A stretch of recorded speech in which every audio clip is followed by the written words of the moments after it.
everyone, I'm Noreen and welcome to my kitchen, and today it's time to create my weekly menu for our meal plans for this week. I thought it might be fun to bring you along and show you how I do this because I've had such an overwhelming response actually to this particular topic. I've had a lot of people email me, private message me, and send me messages through Google Plus and my website asking me to please help them understand how I make menus and then subsequently make my grocery list. So this is how we're going to do it. I'm going to show you how I do those things, and we're going to give you a little guidance. I'm coming to you through the webcam, through a screenshot kind of thing.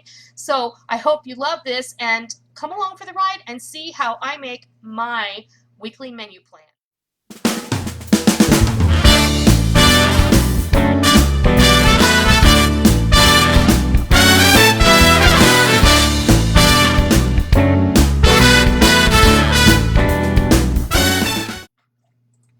There are a few factors that are going to go into how you create your menus.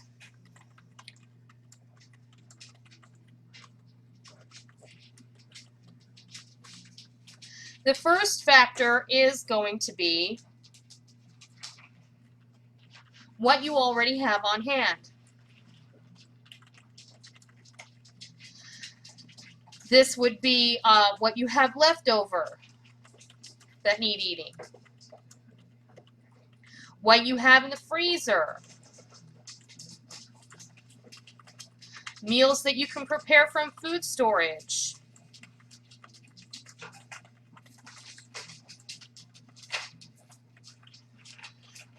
or from the pantry, we'll say, etc.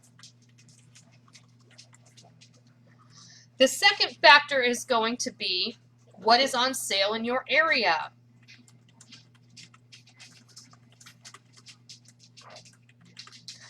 And that includes, for me, that would be meats for main courses and fresh vegetables, etc. Because I keep a food storage, I always have things that are always on hand at any given time. I always have home canned items. So I always try and work some of those things into my my weekly menu plan. So that is something for you to think about as well. And then the third thing that is going to factor in here is your budget. What can you afford? Obviously, if you can't afford to eat filet mignon and lobster for dinner this week, you're not going to put it on your menu. I know that may sound like an obvious thing, but you know, it needs to be said. Okay, so those are our factors into creating our menus. And then I'm going to put a fourth thing in here, and then our schedule. Our weekly schedule is going to affect how we create our weekly menus. And that's going to include children's activities, if I can type properly, our work schedule, and whatever else. If you have weekly obligations, appointments,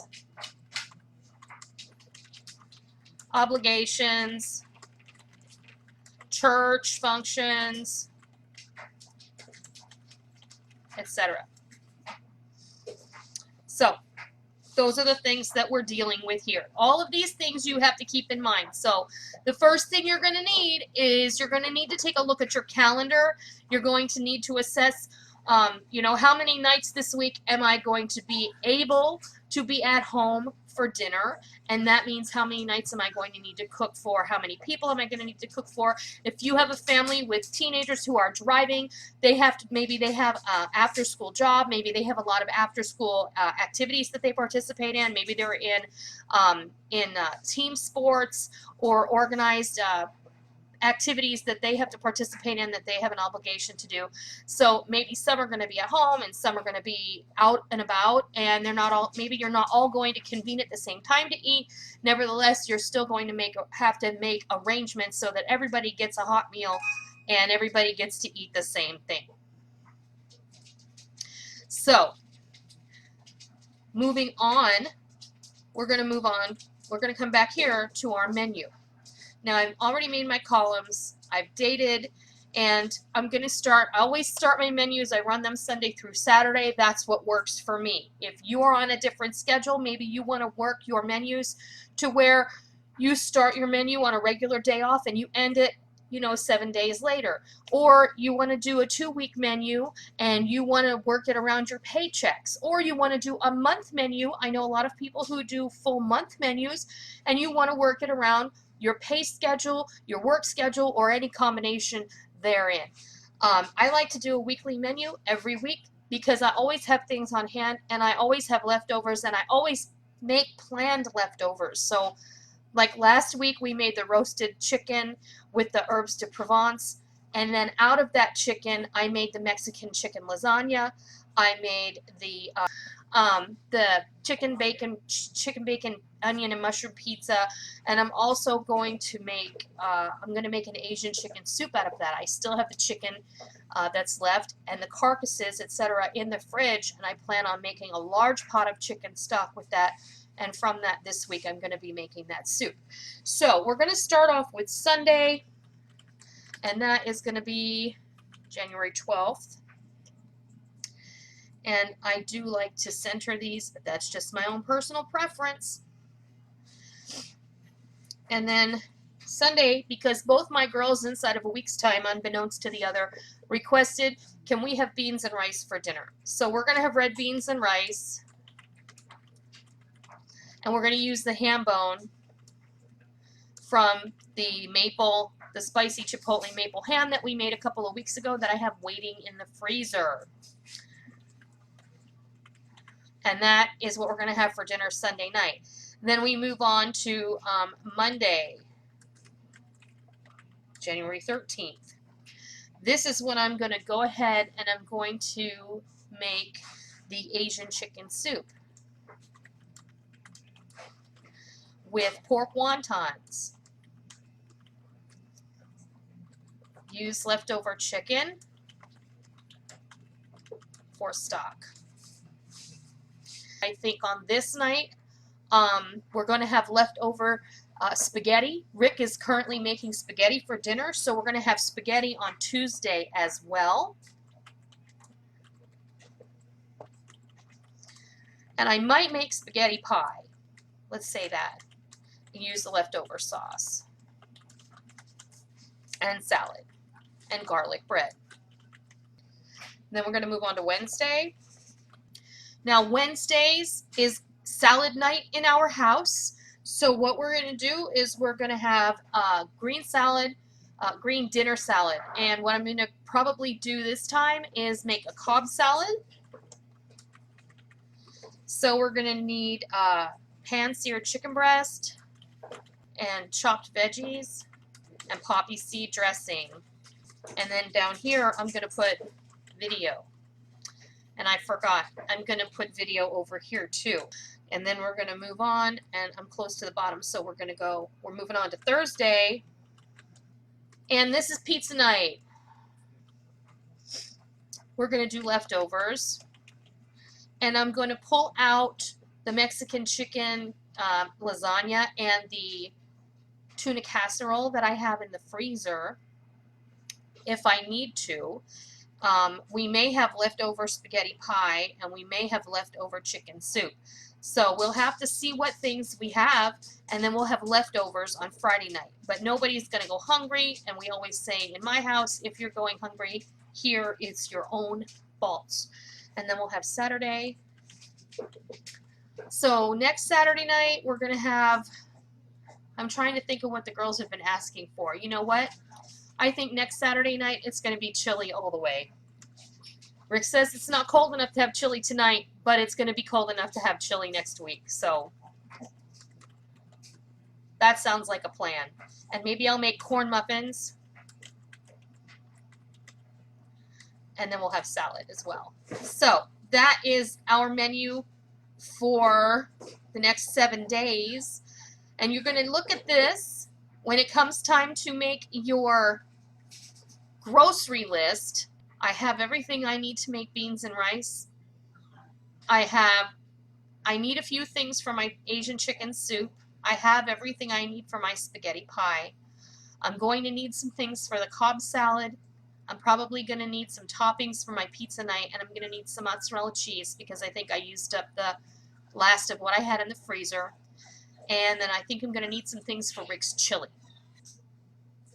This is basically how you're going to create your grocery list. You're going to base it on your menu, which you have based on what you have on hand and what you have on sale and your schedule and your budget, and all of those things are going to factor in. It's not as hard as it seems. Making a menu is just a guideline and a way for you to sit down and see a good place for you to be for the week. You can put this on your fridge. Then when everybody sees it, they don't have to constantly ask you what's for dinner. And then another great idea is to ask for everyone's input. Do you have any requests for dinner this week? And then, you know, some people are going to like some things and some people are going to like other things. And, you know, one person's going to say, oh, let's have this. And the other person's going to say, So you have to kind of strike that gentle balance among the family to where everybody's happy, including you. And then I have the extra challenge of making things that are new and different that I can share with you so that I can help you mix things up and use your leftovers and come up with great, easy, quick night, you know, weeknight meals and all of that. So this is how I make my menu and my grocery list. It's also how I've been doing it for a very long time. I would say even before I got married. Like, I've been doing this since college. Like this, and it's because my mom always did it. As long as I can remember, we always had a menu sitting on our refrigerator. So I hope that this gives you some sort of guideline as to how you can start doing this. It's as easy as writing it on a piece of notebook paper and sticking it on the refrigerator. Okay, Sunday we're going to have macaroni and cheese. Tuesday we're going to have hot dogs. Wednesday we're going to have soup and sandwiches. Thursday we're going to have pizza. Friday we're going to have, you know, roast chicken, even if it's a rotisserie chicken. Saturday, you know, we're going to go out for dinner.